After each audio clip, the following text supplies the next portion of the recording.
What's going on, y'all? I want to thank you if you're tuning in. I'm your host, Paco, and you're listening to Occupy the Media. I definitely appreciate it if you're listening, and if you were listening last hour, don't forget that I am on every day, Monday through Friday. 10 to 12 noon Eastern Time and 3 to 5 p.m. Eastern Time as well. So please join me. Give me your feedback, any questions, any ideas, interviews. If you want to come on the show, you think you need to be on the show, let me know why, and we'll work that out. You can also hit me up on Facebook, 2 words, Paco Elijah. Also my YouTube, Paco757, and Twitter, Occupied MSM. Okay, so we're going to jump into some more headlines here. What do we got going on out there?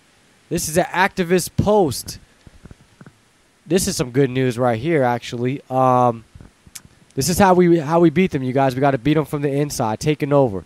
A marijuana legalization advocate wins the Texas congressional primary. A former El Paso city councilman, Beto O'Rourke, has defeated U.S. Representative Sylvester Reyes in the battle for the Democratic Party nomination for the seat Reyes has held since 1996.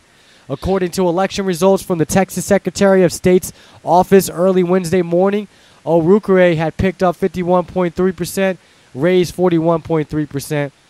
What else? O'Rourke is a vocal marijuana legalization supporter, while Reyes, a former Border Patrol official, has built a career on tough on the border and tough on drugs politics. O'Rourke garnered national attention in 2009 when he championed a council resolution calling for a national conversation on legalizing and regulating drugs as a possible solution to the drug cartel violence just over El Paso's border in Mexico. The mayor vetoed the unanimously passed resolution, and the council was set to override the veto until Congressman Reyes threatened that the city would lose federal funding if it insisted on pushing the legalization conversation. The override vote failed, but O'Rourke has managed to use the issue as a launching pad for his campaign against what had been a heavily favored incumbent. O'Rourke has spoken eloquently on the violence in Mexico and its roots in drug prohibition, including at Drug Policy Alliance conferences, and is the co-author, along with fellow El Paso City Council member Susie Bird, of Dealing Death and Drugs, the Big Business of Dope in the U.S. and Mexico, which calls explicitly for marijuana legalization. Having won the Democratic primary almost certainly assures O'Rourke a victory in November. The district is solid Democratic, having sent Reyes to Washington in the last 8 elections, but now El Paso will be sending a drug reformer, not a drug warrior, to Congress. And this is more news that we need to hear of. I'm so grateful and proud and happy about that. I'm not sure if it's other stances, but we definitely need to end the drug war, legalize marijuana, legalize drugs, especially if they're going to legalize, prescription drugs, pills, all those drugs that'll kill you, die in your sleep, basically. Babies ain't waking up because they taking over-the-counter medicine, some of this Tylenol. Anyways, what else we got going on? Okay, Colorado Springs police, it looks like they are going to be using new equipment and new tactics to protect themselves. This is at KRDO, Colorado Springs. Let's check this out here. Apologize, my computer's running a little slow today, so waiting for this to come up for me. No, last one we just read was at activistpost.com. This one is at krdo.com. And if it comes up for me any second now, we could go ahead and jump right into this article. We got some more headlines, too, that we're going to be jumping on next. The FBI quietly formed secretive net surveillance unit. Okay, so Colorado Springs police use new equipment and tactics to protect themselves. Police are using some new tactics and equipment. In the past, you wouldn't see a Colorado Springs police officer with a ballistic shield, helmet, and rifle on your average police call. But that's changed. Quote, it might look like SWAT actively is going on when really it's just patrol officers using some new equipment that's been made available to us over the last couple of years, said Sergeant Darren Abink. We've had quite a bit of training going on with our patrol officers to provide them with better officer safety tactics, Abink said.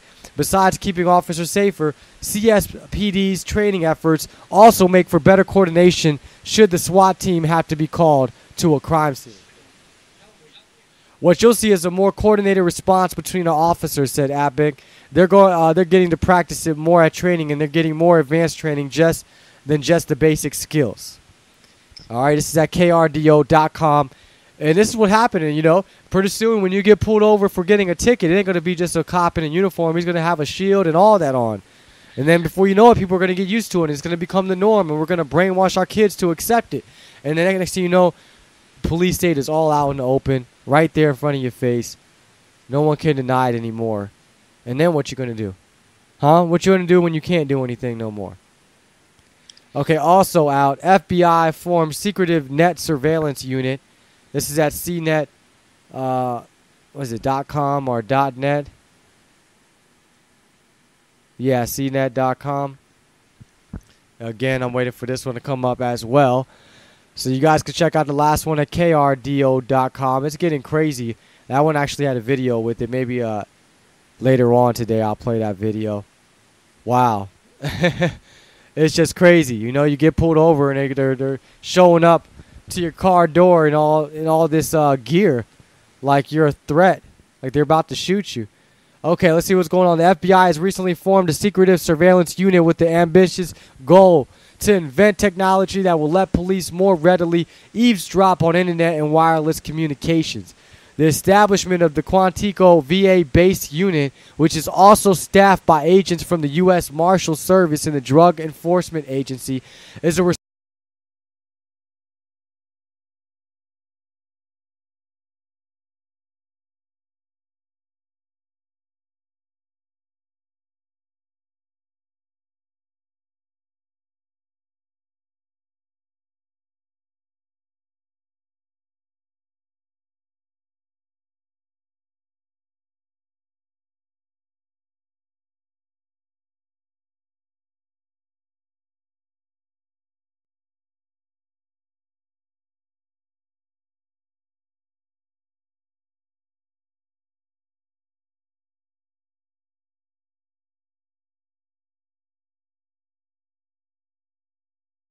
component of the Bureau's Going Dark Internet wiretapping push, which was allocated $54 million by a Senate committee last month. The legal component is no less important. As CNET reported on May 4th, the FBI wants internet companies not to oppose a proposed law that would require social networks and providers of VoIP, instant messaging, and web email to build in backdoors for government surveillance. During an appearance last year on Capitol Hill, then FBI General Counsel Valerie Caproni referred in passing without elaboration to internet protocol conversations were required because individually tailored solutions have to be the exception and not the rule. So more drones, more taking away of our internet freedoms, more spying, more fighting against our First Amendment rights, Second Amendment rights, Fourth Amendment rights. Oh, man. It's just getting crazy. It's amazing what the country that we're leaving for the next generation and for our kids to come and to be. This is what they're going to be dealing with.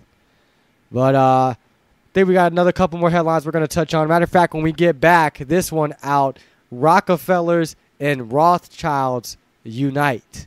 This is at ft.com. That's right, Rockefeller and Rothschilds, the two families unite. All right, I'm your host, Paco. You're listening to Occupy the Media. We'll be right back after the break.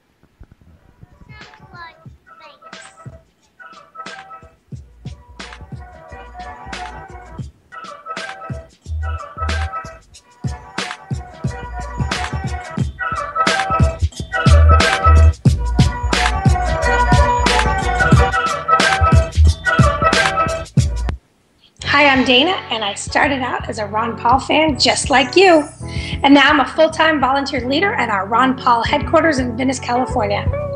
It starts with the first thing you hear Ron Paul say that is different than all the other politicians and that you just happen to agree with 100%. Next, there's a point where you realize that you agree with everything he has to say, and then, well, what's next? If you live in Los Angeles, you're lucky enough to be near the heart of the grassroots campaign center we have at 1728 Abbott Kinney Boulevard.